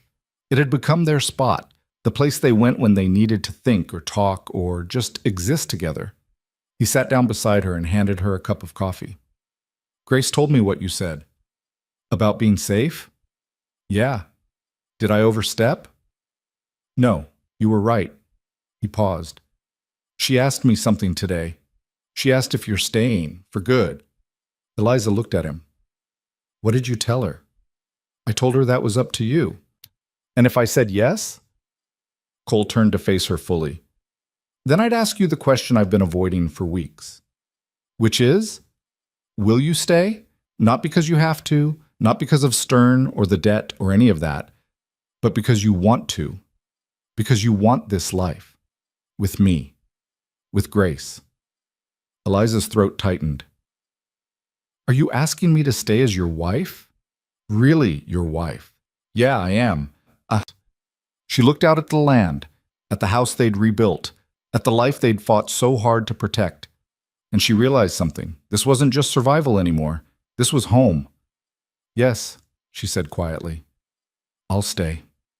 Cole smiled, really smiled, for the first time since she'd known him. He reached out and took her hand, and they sat there together as the sun set over the ranch. A few weeks later, there was a celebration in town. A harvest festival. The kind of event Red Hollow held every year, but that felt different this time. Lighter, freer. People danced in the streets, children ran wild, and for the first time in years, the town felt like a community instead of a collection of frightened individuals. Cole and Eliza attended together, with Grace between them. People greeted them warmly, shook their hands, thanked them for what they'd done. Some apologized for not standing up sooner.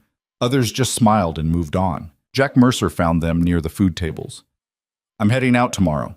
Gonna try to buy back my brother's land now that it's up for auction. Good luck, Cole said. Thanks. And thank you. For finishing what I couldn't. We all did it together. Mercer nodded, then tipped his hat to Eliza. You're one hell of a fighter, ma'am. So are you. He walked away, and Eliza leaned against Cole. You think things will really be different now? I think people remember. They remember what happens when one person has too much power.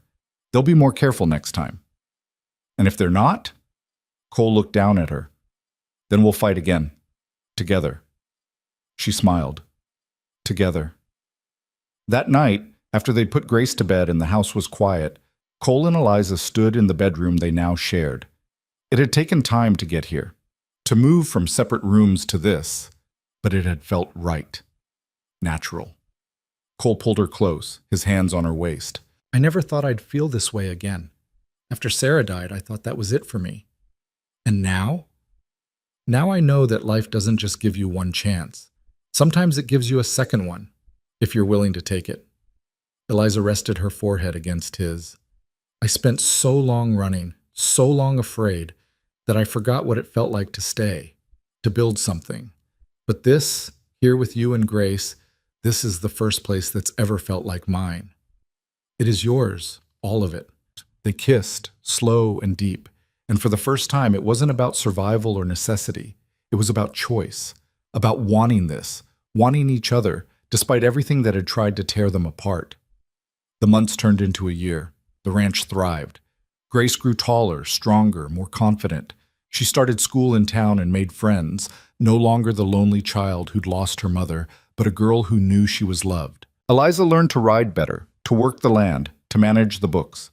She became a partner in every sense of the word, and the people of Red Hollow came to respect her not as Cole Ryder's wife, but as Eliza Ryder, a woman who'd stood up when it mattered. And Cole, for his part, learned to let people in again, to trust, to love without fear of losing everything. One evening, nearly 2 years after the trial, they sat on the porch watching the sunset. Grace was in the yard playing with a new puppy they'd gotten her for her birthday. You ever think about what would have happened if we hadn't fought back? Eliza asked. Cole considered it. Yeah, sometimes. I think we'd have lost everything. The ranch, our dignity, maybe even each other.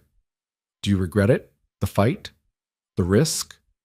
No, not for a second. You? She shook her head. No, because it taught me something. What's that? That survival isn't just about staying alive. It's about deciding what kind of life is worth living, and then fighting for it, no matter the cost. Cole pulled her closer. You know what I learned? What? That sometimes the things we're forced into become the things we choose, and that's when they matter most. Eliza smiled. Is that your way of saying you're glad you married me? Yeah, I guess it is. Good, because I'm glad too. They sat there as the sun dipped below the horizon, painting the sky in shades of gold and red. Grace's laughter echoed across the yard, and the land stretched out before them, vast and unbroken. What had started as a marriage built on threats and coercion had become something neither of them had expected. A partnership. A family. A love forged not in romance but in fire, tested by every kind of hardship and somehow emerging stronger. The frontier hadn't broken them. It had forged them.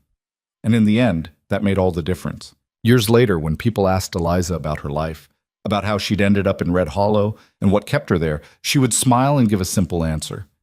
I came here with nothing, and I found everything. Because that's what survival looked like. Not just enduring, but transforming. Taking the worst life had to offer and building something beautiful from the ruins. Cole and Eliza had done that. Together. And in a world that tried its hardest to tear people apart, they'd chosen to stand together, to fight together, to build together. That was their legacy. Not the trial, not the victory over Stern, but the quiet, everyday choice to stay. To keep choosing each other, even when it was hard, especially when it was hard.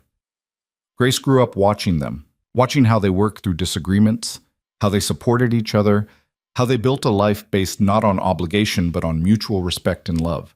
And when she was older, when someone asked her what love looked like, she would think of her father and the woman who'd become her mother. Not because of blood or law, but because of choice. Because that's what real love was.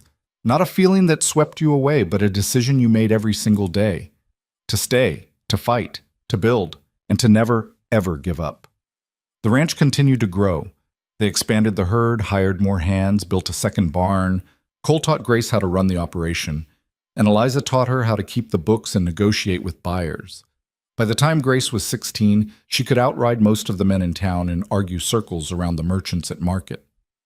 You raised her right, Mrs. Calloway said one day, watching Grace haggle over the price of feed. Eliza smiled. We raised her right. You know what I mean. You gave her strength, showed her what it means to stand up. I just showed her what was shown to me, that you don't have to accept the hand you're dealt. You can fight for a better one. Mrs. Calloway patted her hand. You did more than fight, dear.